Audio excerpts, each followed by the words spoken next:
حکومتی رکن ہیں, وفاقی وزیر ہیں, ان کی بات کو ایسے رائے گاہ نہیں جانے دیا جانا چاہیے, اور یہ بات معمولی نہیں ہے, اس کے اوپر پوری وضاحت آنی چاہیے. اور یہ میں پہلے بھی کہہ چکا تھا کہ دیکھیں شیری مزاری نے جب یہ بات کی تھی تو ہم نے کہا تھا کہ انہیں پارٹی کے اندر یہ بات کرنی چاہیے تھی اگر ان کو کوئی تحفظات تھے. شبلی فراز نے بالکل ہی یہی بات اس سے اگلے دن کہی, انہوں نے کہا کہ اگر میں ہوتا شیری مزاری کی جگہ تو پھر میں پارٹی چھوڑ کے چلا جاتا اگر مجھے اتنا اختلاف ہے. پارٹی ایک جمہوری پارٹی ہے پاکستان تحریک انصاف, اس میں ہر شخص کو آزادی کے ساتھ بولنے کی اجازت ہے, اور سب سے زیادہ جو آزادی ہے وہ اسی پارٹی کے اندر ہے. آپ اپنا موقف آ کر پارٹی کے اندر رکھ سکتے ہیں, لیکن آپ نے ایک پورا مجمع لگا لیا, ایک آپ نے بیان دیا, پھر اس بیان کو آپ دیکھیں انٹرنیشنل ادارے بھی کوٹ کر رہے ہیں, پھر جو ہیں آپ دیکھیں سینٹ میں یہ بات پہنچ چکی ہے اور اپوزیشن اس کا بھرپور فائدہ اٹھا رہی ہے. اسی طرح سے انہوں نے مطالبہ کیا ہے کہ یہ سارے معاملات جو ہیں یہاں سینٹ میں آ کر ڈسکس کیے جائیں اور بتایا جائے کہ خارجہ پالیسی جو ہے ہماری کیوں ناکام ہو رہی ہے, شاہ محمود قریشی صاحب کیوں ناکام ہو رہے ہیں, اور وزیر اعظم آفس جو ہے وہ الگ کام کر رہا ہے, حکومت الگ کام کر رہی ہے, اسٹیبلشمنٹ الگ کام کر رہی ہے. یہ ساری باتیں کھل کر سامنے آ رہی ہیں اور ایسے نازک مرحلے پر سامنے آئی ہیں کہ آپ دیکھیں کہ ایک طرف کشمیر کا ہم مقدمہ لڑ رہے ہیں اور پھر ایک اندر سے آواز اٹھتی ہے اور کہتے ہیں کہ آپ نے مقدمہ صحیح نہیں لڑا.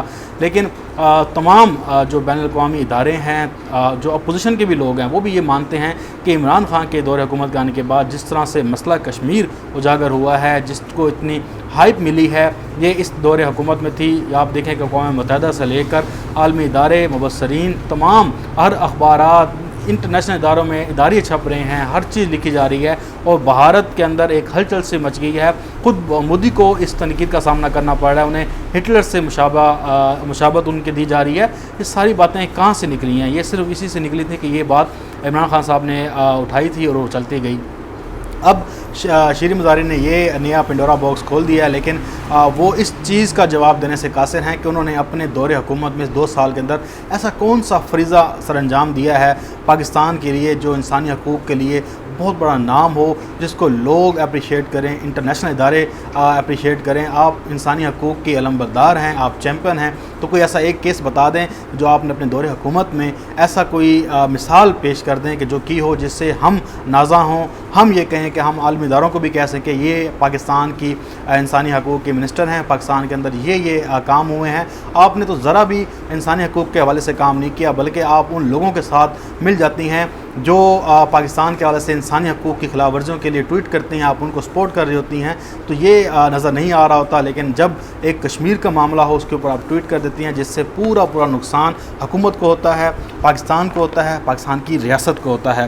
اب آخری خبر جو آپ کے ساتھ شیئر کرنی تھی وہ یہ تھی کہ پاکستان کی چیک پوسٹوں کی اطلاعات دینے والا وہ شخص گرفتار ہوا ہے, اور یہ راہ کا سہولت کار تھا. اور یہ پاکستان میں جو چیک پوسٹیں تھیں پاکستان کی ایل او سی پر, یعنی کہ ہمارے جو کشمیر کے علاقے ہیں وہاں پر جو چیک پوسٹیں تھیں ان کی خفیہ معلومات بھارت تک پہنچاتا تھا, اور پھر بھارت ان کو نشانہ لگاتا تھا, اور پھر اس سے ظاہری بات ہے پاکستان کا نقصان ہوتا تھا.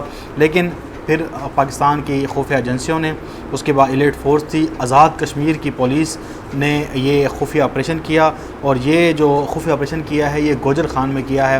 وہاں پر یہ شخص اپنے بیوی بچوں کے ساتھ رہائش پذیر تھا.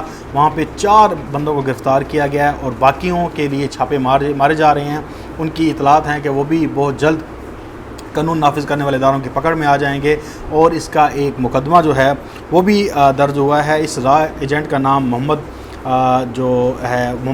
بلال ہے, اور یہ گوجر خان سے اس کا یہ تعلق ہے, اور یہ وہاں پر رہ رہا تھا, اور فتح پور نکیال میں اس کے خلاف مقدمہ بھی درج ہو گیا ہے.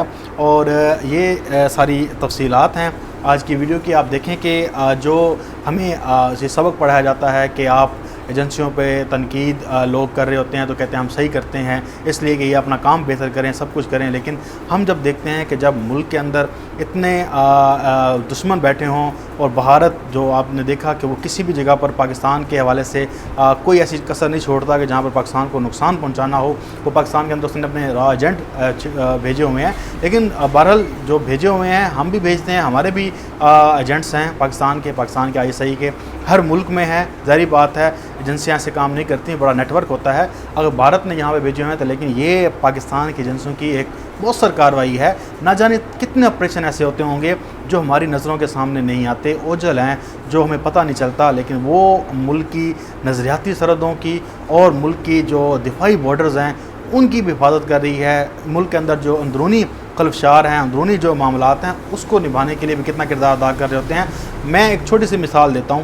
اس محرم الحرام سے شروع ہونے سے پہلے آپ دیکھیں کہ پاکستان کے ہر شہر میں ایک کانفرنس ہوتی ہے جس میں علماء کرام بیٹھتے ہیں۔ اس علماء کرام ان کانفرنسز میں تمام مکاتب فکر کے علماء کرام بیٹھ کر یہ پیغام دیتے ہیں کہ اس محرم کو بڑے باخوبی اور احسن طریقے سے پہنچانا ہے، کیونکہ دشمن جو ہیں وہ فرقہ واریت کی ہوا دے رہے ہیں۔ وہ چاہتے ہیں کہ مسلمان آپس میں لڑیں، ہمارے فرقے آپس میں لڑیں، لیکن اس کے پیچھے کریڈٹ جو ہے وہ لوگوں کو نہیں پتہ وہ کون کام کر رہا ہوتا ہے۔ اگر آپ دیکھیں یہ کام نہ ہو، یہ پیغامات نہ جائیں، علماء کرام ایک سٹیج پر نہ بیٹھیں، تو اس طرح کے ایونٹ بہت بڑے اور خطرناک طریقے سے پاکستان کو بھی اس سے نقصان ہو سکتا ہے، وہاں پر مسئلہ پیدا ہو سکتا ہے۔ اس سے پہلے کام کیا جاتا ہے، ایک پورا ورک کیا جاتا ہے، اور میں مسلسل یہ چیزیں دیکھ رہا ہوں کہ پاکستان کے ہر شہر میں یہ کانفرنسز ہو رہی ہیں، علماء کرام کو بٹھایا جاتا ہے، وہاں پہ ہر مکاتب فکر کا بندہ بیٹھا ہوتا ہے، ان کے پھر فالورز ہوتے ہیں، لوگ پھر سمجھتے ہیں ان باتوں کو۔ تو یہ کوئی عام چیز نہیں ہے۔ اب آپ جتنی مرضی تنقید کریں ایجنسیوں پر، اب آپ جتنے مرضی دفاعی اداروں پہ تنقید کرتے رہیں، لیکن یہ راہ کا ایجنٹ جو ہے یہ پاکستان سے گرفتار ہو چکا ہے۔ اللہ خیر کرے گا، اس کے اور ساتھی بھی ہیں، وہ بھی ان تک بھی پہنچا جائے گا اور ان کو بھی بہت جلد پکڑا جائے گا۔ مجھے دیں اجازت، انشاءاللہ پھر آپ سے ایک نئی ویڈیو میں ملاقات ہوگی۔ اللہ حافظ۔ پاکستان زندہ باد۔